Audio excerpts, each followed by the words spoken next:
All right, so I'll jump right into it. I'll try to keep this as the message is going to be, keep it simple. So I'm going to try to keep it simple for you guys. And I put some tips on the back of this sheet at the bottom. And one of the biggest ones, and the first one that I put there, is just simple. Just keep this simple, right? We're dealing with kids. There's a lot going on in all of this. Don't make it more than what it is. Don't have to overcomplicate it. Just keep it simple. If you do those things, you're already out on the right foot in terms of this new parent, coach, trainer model that we're going to go through. So within the Playmetrics app, if you have it up or if you're near someone that has it, go ahead and pull that up. We're just going to kind of walk through it. Some of you probably at this point have a parent side of it, and you also have a coach side of it. So make sure that you are trying to get in under the coach side of it. I'm trying to think of what we do to get into it. Yeah, up top left, click there. You should be able to get into it that way. Some of you may not have access as a parent coach yet. We'll work on that, but if you can get into it, go ahead and try to get into that side of it.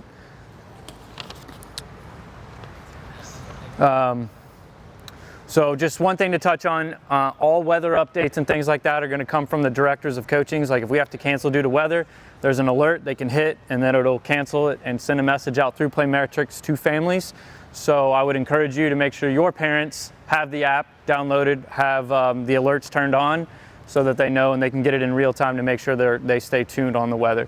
There will be situations, especially down here, if you train at Town and Country and over at Four Seasons, it could be pouring rain here and it could be sun shining over there. So sometimes there's going to be just a little bit of use your best judgment. If it's thunder and lightning, 30-minute delay, those types of things. As far as the app goes, this should be the one-stop shop for all communication to your families. I would try to avoid with texting with the families. Tell them to communicate with you through Playmetrics. They can send you a message through that.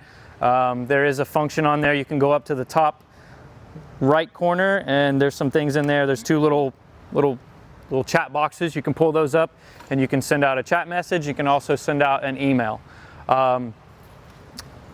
That would be kind of your primary mode of communication with your families between the trainer and as parent coaches. You can use that. Hey, we thought we were on field 6, but we're actually over here on field 8. Hey, please make sure that the other team showed up in white. We're supposed to wear white, put on your red. Whatever, things like that can go through that. And again, should be your primary mode of communication to your families. Another awesome feature about Playmetrics is if you go in, you should go to your calendar, and you should be able to go over to we start training next week, so you should be able to click on one of the sessions that's coming up for next week. Everybody got that pulled up? The cool feature within that, you can check attendance in there. You can see who's going to be attending your session.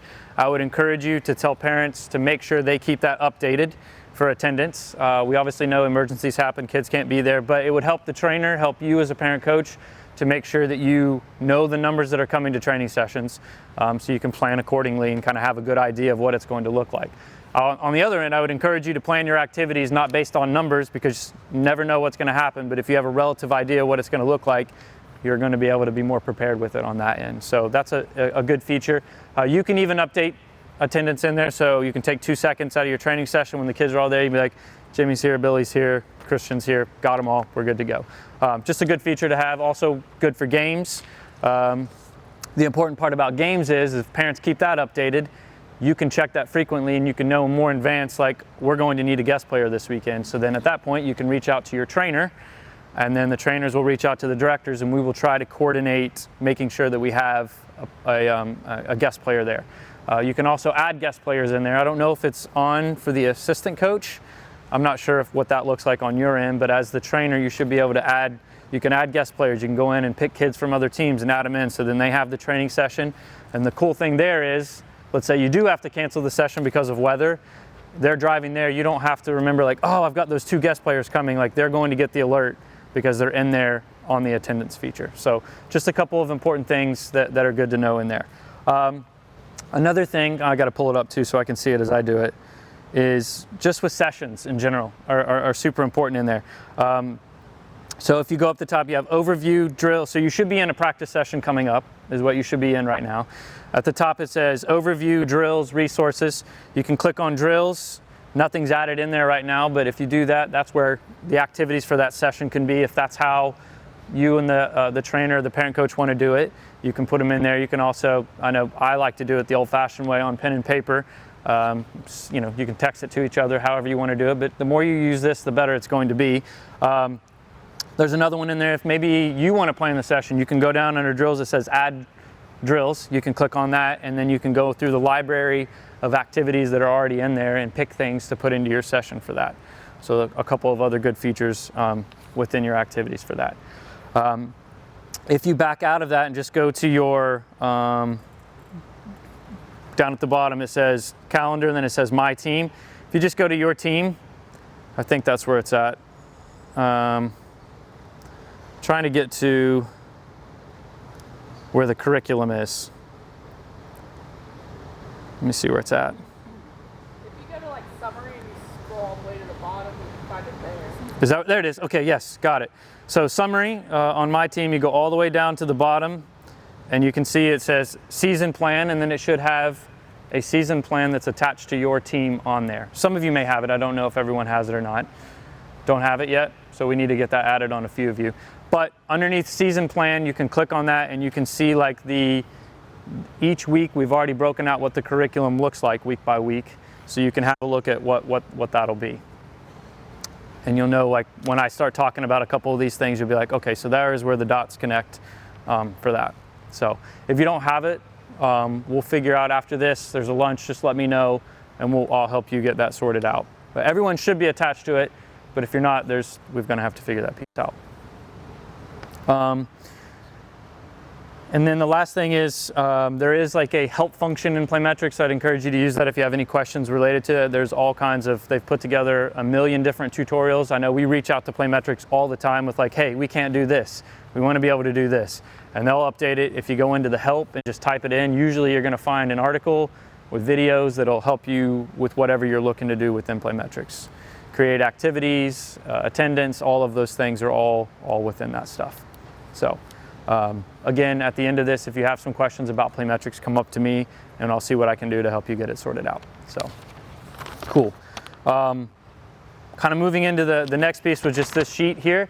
What I tried to do with this is, if you do anything this year, this would be it. Like just trying to stick with what's on here and having a good idea of what this is and implementing this with your team and your parents and your players and sharing it with you as the trainer versus you as the coach. If I can, real quick, can I just get a show of hands of who's here as a trainer? And then everyone else is parent coach, correct? Cool. All right. That's good. That's good. So going into the first thing, so on this page, you'll see I put the playing formations on there. Those are the playing formations that we want to try to strive to play at the different levels, as you can see. You have the 5v5 side of it, which is 4 field players kind of in a diamond shape with a goalkeeper. That's kind of our rough figure that we want to try to come up with when we're playing our games. If you go over to 7v7, you'll notice that it's still a diamond, but now you've added 2 extra players into the middle of it. And now we're playing basically, you can call it whatever you want, but I just call it a diamond with 2 in the middle. It's the simplest way to do it. David touched on kids understand shapes really well, so if you can keep it related to shapes instead of saying, all right guys, we're going to play a 3-6-7, and they're going to be like, huh, okay, cool, don't know what that means. But if you can keep it relative to that, it'll be good. If you go down, you see the 9v9 playing model, right? Looks a little bit different, a little more complicated there. It's basically 3 in the back, 2 in the middle, and 3 up top, which then flows into our 11v11 model, which is 4, 3 in the middle, and 3 up top. So no matter what, I think everyone in here is probably coaching at a different level on here. This is important for you to see so you can have an idea of like, this is what's coming next, and this is what was before, so that you can kind of build those things across the board, right? Cool. Any questions about that, playing formations? Okay, awesome. Kind of moving into the second part underneath that, I wrote down some just game expectations and training expectations. This is what I'm going to call it. It's kind of mixed between parent, coach, and trainers. There's nothing in this section that is delegated towards one and not the other. But in general, it's just kind of, these are kind of what we want to strive towards in this model where we're going with the trainer and parent coach setup. So under game expectations, referee fees collected and paid for each game. How you do that at the team level is going to be up to you guys. We did previously the referee fees, you guys would go to the meeting, you'd schedule the games, you'd let the director of coaching know how many games you're going to play. Then from there, we would send out a check to the PAs, and then that's how the games would get paid for.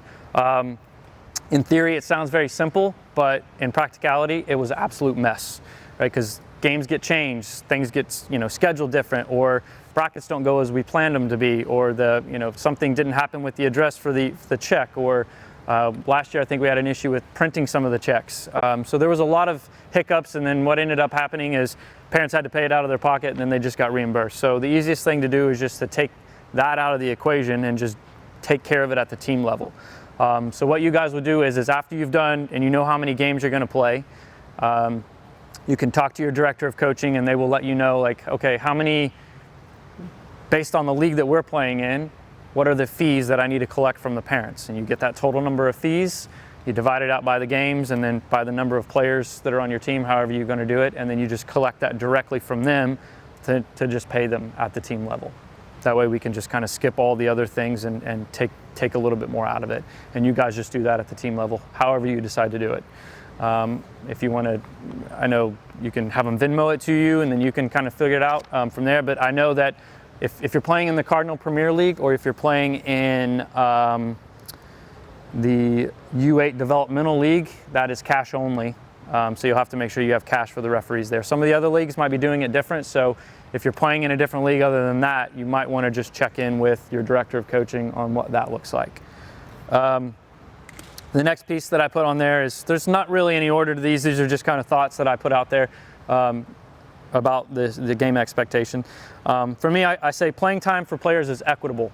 It doesn't have to be, you don't need to be sitting over there with your watch making sure that you get it exactly right every single time, because then you're going to miss out on coaching the game because you're too worried about trying to make sure that you have all those things coordinated.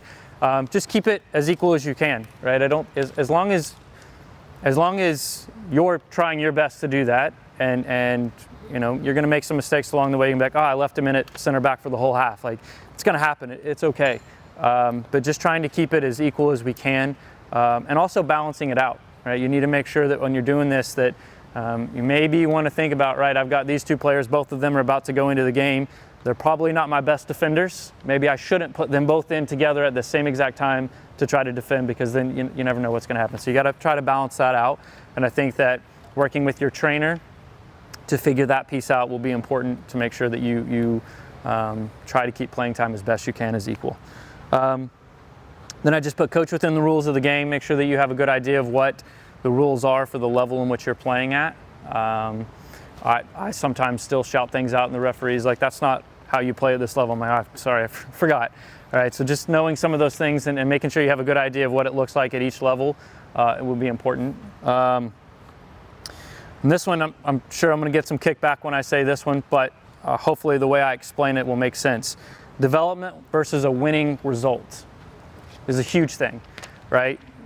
When you develop players, it doesn't mean that we don't want them to win games. It doesn't mean that we don't want to try to instill winning values in our players. But what we don't want to do on game day is not play certain players or try to run up the score on the game, because we know if we get if we maximize our goal differential in this game, then we're going to get into the finals. Those type of things you got to be careful with, especially at the age of the players that we're all working with. We're here to develop them and get them on to better things within our club, but also just be good people in general. So trying to teach them that the process is very important, and it's not so much about winning and losing, not so much about getting the result on that day, is the best way to put it. Professionalism is an important one. Just making sure that, probably a big one is there's no a tree for referees for us to just go pick these referees off of and cut rough games. There's so many referees that are leaving the game, and we struggle with it already because of coaches' behavior towards them or parents' behavior towards them. When you're coaching, a lot of times you're over there and the parents are watching you, and they're going to react off of the way you react. If you yell at the referees, you make it okay for them to yell at the referees. when I'm talking to the parents there. So if you stay calm and cool and you keep it together, you can approach, I talk to referees all the time, like, hey, I disagree with what you did there, but it's all in how you do it and when you do it. If you shout across the field at them, you're making it okay for the parents to do the same thing on the other side. So being mindful about that, being professional is kind of the important way that I would coin that. Coach within the King's Hammer principles, those are on the back. We'll kind of go through those in a second. And then the next one is just making sure that the more you plan ahead, the better it's going to be for your players. So making sure that we have a prepared game plan. So what is that? Like, okay, this week in training we worked on attacking. So when we're playing in the game, can I try to reinforce what we did at training during the game? Those would be important pieces there. Also having a kind of an idea about your sub rotation. If you do that beforehand, then you're going to save yourself time during the game of not having to keep track so much of, oh, this player played this amount of time and this kid, I need to get this kid in. You've already done it ahead of time and you can kind of try to keep the flow of the game going. And you can also, I would tell you to lean on your trainer for that part of it as well. They can help you kind of to get those things for those that have never really dove into that area before. Any questions about just gaming expectations? Cool. Kind of training expectations.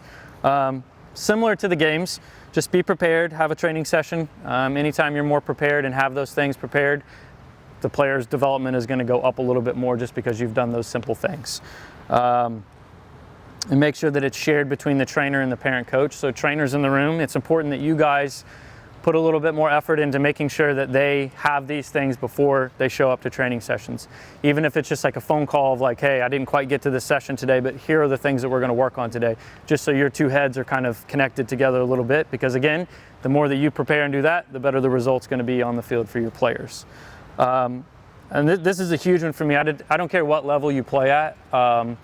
In the non-professional level, so anything that's non-professional is grassroots. So over there on that other field today, you saw that was the elite stuff. That's still grassroots soccer. That's still youth soccer. And the most important thing out of all of it is just keeping it fun and engaging for players. If you can do that first, you're going to get so much more out of everything that you do after that, as long as those kids are having fun and they're engaged. It doesn't matter if they're 18 years old. It doesn't matter if they're 7 years old. If they're fun and they're engaged, they're going to get more out of it. So keeping those things in mind when you're doing this is important. And then again, coaching based on the King's Hammer principles. And then I did put at training sessions, as much as possible, the parent, coach, and trainer should both be present. I know there's going to be situations that arise that the trainer can't get there or the parent, coach get there. On the trainer side, we have kind of redeveloped it a little bit that if a trainer lets us know in advance, we will be able to get a guest trainer there to help out for that session if you need it. But we know that emergencies happen, I understand that. Things come up that you need to make changes. And same thing on the parent coach end. Like you may have a sick kid that you can't get to training because they're sick and you're the one doing the transportation, so you're not going to be able to be there. So the most important thing there again is just communicating with each other. So any questions about those two again? Awesome. Now I just kind of went in that, like those were general expectations for both in terms of games and training, but going down to just talking about the difference between the professional coach or the trainer and the parent coach. So we'll start on the left over there with the trainers things. So the most biggest one there is leading the team, plan training, implement the curriculum, and assisting the parent coach with coaching of games and management of game expectations. So as the leader of the team, the trainer's job is to try to make sure that we set the parent coach and the players up for success. They're a little bit more tuned in to maybe the curriculum and the things and the philosophy, so that they're going to be able to share that and bleed that over to you as the parent coach. And then the next one kind of flows into that is just developing the parent coach, the team, and the players, which is kind of a subset of that first one there. The next one is attend some games, tournaments to help with the development of the parent, coach, and team. So the trainers that we targeted are all people that love this game and have a passion for it and want to be involved as much as they can be. So I'd anticipate, like I know speaking to a lot of the trainers, they're very excited about doing this and they wanted to be and as involved as they can be. So they'll be it as much as they can be to help. but we wanted to make sure that their focus is on developing the team and working on the training sessions and making it to some games to make sure that you as the parent coach are being successful and having success and whatever they can do to help you on the field. And the same thing for the tournaments, coming out to the tournaments to help out. They'll be it as much as they can be. We said try to get to about 25%, but like I said, most of them are going to get out to as much as they can possibly get out to. But a lot of the trainers have multiple teams that they're training, so that's why that piece is in there, and that's why we went with this model of the parent coach, because we know that parent coaches are going to be there as much as they can be, because their kids are going to be there. The next piece is just assist with team communication and manage guest players as needed. All the communication doesn't need to fall on the parent coach. All the communication doesn't need to fall on the trainer. It's got to be blended between the two of you. How I would probably do it if I were in both of your shoes is I would leave the curriculum and the game model and some of that stuff that needs to get communicated out to families to the trainers. And then the parent coaches, you're kind of more of just making sure that, hey, 2 sessions this week, keep play metrics updated. Here's the schedule for our tournament. Here's the schedule for our games. Here's the ref fees that need to be collected. I would probably go about it that way. Or at least have a conversation with your trainer and be like, hey, what do you want to do and what you want me to do? And that way you have a good idea of what it should look like between you guys. And the last one for the trainer is to work directly with the DOC to manage the environment. One other thing that I really like about the changes that we're making is previously I had 45 coaches that I had to communicate with weekly to try to make sure that we're on the same page. I've cut that nearly in half. And for me, I'm going to have more touch points with my trainers to be able to talk to them about like, hey, making sure, these are what we're trying to accomplish within the game model and things like that, which means it's going to bleed over to you guys more efficiently, which again will make sure that our players are getting better developed. Flipping over to the parent-coach responsibilities, assisting the trainer with management of the team, so training, games, communication, tournaments, etc. Assisting with the development of the team, kind of again letting the trainer be the lead on those pieces. Then we have attend the 2 sessions per week with the team and the trainer, as well as making sure that we're attending the games, but communicating with your coach or your trainer if you're not able to make those things, so that we can coordinate it out so that we have someone there with the team that also is around the players a little bit more. Schedule and attend all the league games for your team. Again, on this one, I know this is something new. Some of you have probably never scheduled for league games. That's okay. Use your trainer, use your director to help you figure those pieces out. I know if you're in CPL, they just sent out like 5 different emails, and none of it made any sense because they're like, hey, schedule, don't do this. So, I know David from the Wilder and Union program just dropped out an email kind of like, hey, do these things. Just make sure that you communicate with your trainer and your director of coaching, and we'll help you through that process. You don't have to do it all by yourself. Some of us have done this for many years, so we'll be able to give you some things to help you to make it a little bit easier and kind of get on the right track with that. And then the last one is we had a parent coach or parent admin handbook. We just recently went through it, and I helped redefine a lot of the pieces and communication bits that are in there. So you will get that. It'll be on our website. I'll also make sure that it gets sent out. And it's just some guidelines in terms of like, if I need to get the roster because I have to upload the roster for the tournament, where do I get that? How do I get that? Who do I contact about that stuff? That's the information that's in there that you can have, so you have a reference point for any of those things, or a first point of contact to be like, I don't know what I need to do here. I'll look through this document, and then if I can't figure it out, I'll reach out to the director and we'll go from there. So, any questions about the responsibilities?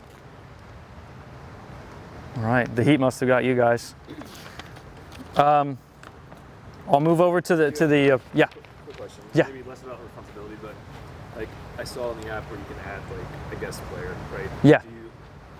Do the trainers have free form as long as there's no conflicts, or should we go for the director? So like our team has 8, right? And Yeah. I know we're gonna have tomorrow. Yeah. So do I work with that team? Because I just saw that you can just add them and then Yes. notify. Yeah. What's your preference on that? I'd probably say work with the trainer a little bit to say like, hey, we need some guest players, and you guys can kind of figure out like who we need to get, how we need to get it, right? Well, what we probably want to avoid is it will create headaches down the road is just going and picking particular kids to come and do this, because what's going to end up happening there is parent coach is going to, or the other team is going to be like, well, you always pick these same 2 kids from our team. What about the rest of it? That way we can keep it a little bit more equal within that. So I would just work with the trainer and we can figure those players out and have a good solution to that. So yeah, so flipping over to the backside here, I will try my best to keep this part simple as well.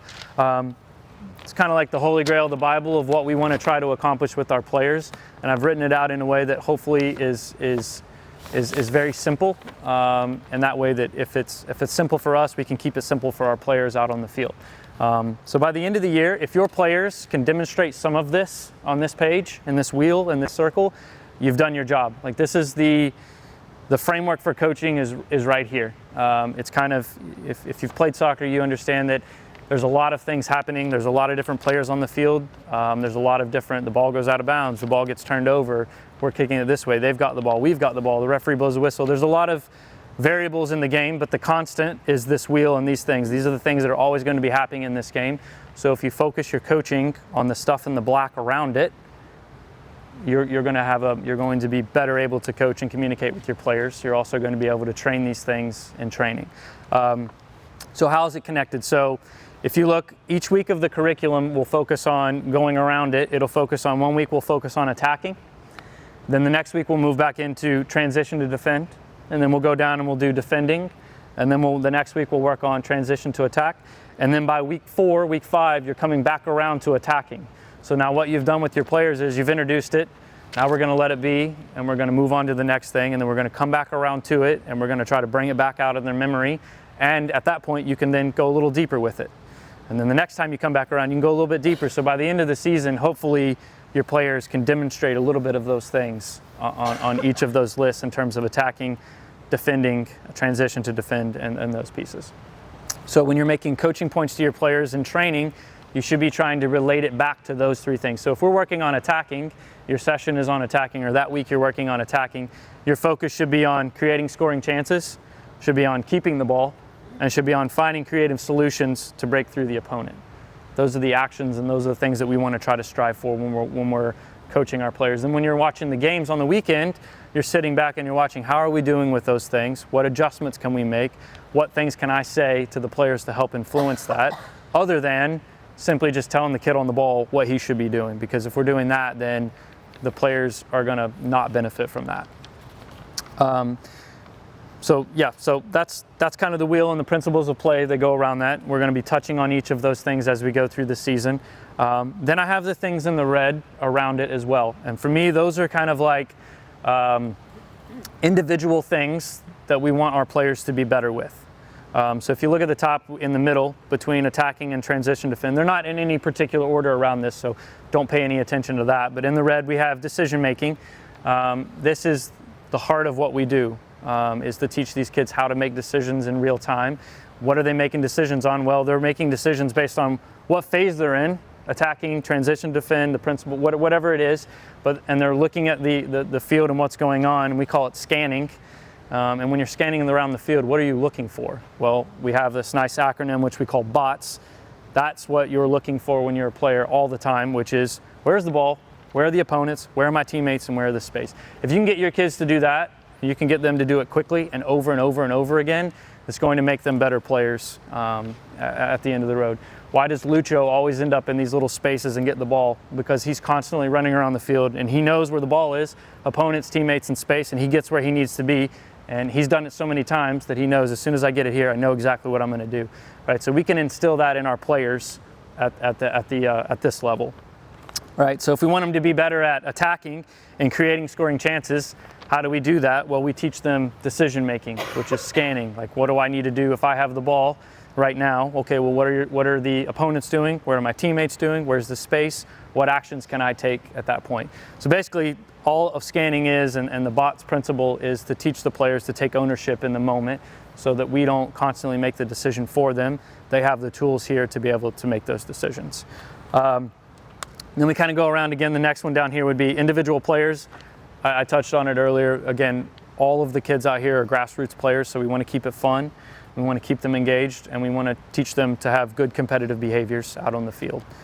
And then another one down below is just decision making. This one kind of goes a little bit more in depth, a little bit deeper, which is, maybe the first time you're touching on attacking week 1, maybe you're just doing a little bit of the, okay, what's going on with the ball, opponent, teammate space? Can I try to help influence players that way? Then maybe the next time we go around, now we're trying to help them make better decisions based on that. So if you look at the bottom, now we have decision making again. We have perceive, like what do you see based on what you've just scanned. Conceive, which is what is going to be your plan. Based on what you see in that moment, what are you going to do? And then decide, which is execute that action. There was actually there's an Instagram video floating around of this guy. He puts out a lot of content, but it was the first part of the video was him on the sideline, and he was talking to a player that was making a decision on the field, and he was trying to demonstrate, like, based on what you're doing, this is what you should be doing in that moment. Then it cut to the kid actually had a little video on his chest, a recorder, and then it cut to what the kid actually saw. And so then what the coach told him versus what the kid actually saw were two totally different things. So the kid's like, well, wait a minute, I see this when I'm in the game, but you're telling me over here that I need to do this. So sometimes you got to enable the players to be able to make decisions for themselves. We can't just sit over there and dictate what we want them to do. So the more that we can teach them about decision making, the more that we can teach them about this will and these things here, the better those players are going to be, and the better we're going to empower them to play the game. And then we have, again, going back around one more, individual players. We want all of our players to build a solid technical foundation. So embedded into our training sessions, we're going to put in some technical work, different types of technical work. If you looked at the game that David was playing out there where they were playing chase with each other, that's technical work. You're teaching them the technique of body mechanics, how to run, how to chase players, how to change directions. Those are all important things that you can do. And we touched on, I know it's not on here, but we touched on, like, okay, everyone in here is U8 to U14 because that's the model that we're going with. So 5v5 all the way up to 11v11. Maybe even some U7 in there. I'm not sure what everyone's in. But the training session structure, how we want it to look like, is playing at the beginning of your training session. Small games where it's like 2 versus 2, 3v3, those type of games. Get the players, because when they show up, what do they want to do? They want to play, right? So let them play a little bit. I'll tell you one thing, you'll set yourself up for failure if sooner the kids get there and you put them in a line activity and trying to do some kind of ball dribbling or something in a line, because they just sat in a car maybe for 35 minutes to get to training. They don't want to do that. They want to play. So I would let them play as much as you can at the beginning. And then as they get, maybe the first 5-6 minutes as they're playing, you're starting to tighten it up. Like, all right, can we play a little faster now? Can we play with 2 touches? Can we play where this team, switching the rules around, getting them a little bit more engaged in the game? And then that would be the first play activity. And then we have practice, which is our core activity, which is the main focus, and which is going to be, your core activity is going to focus on one of these 4 things in the week.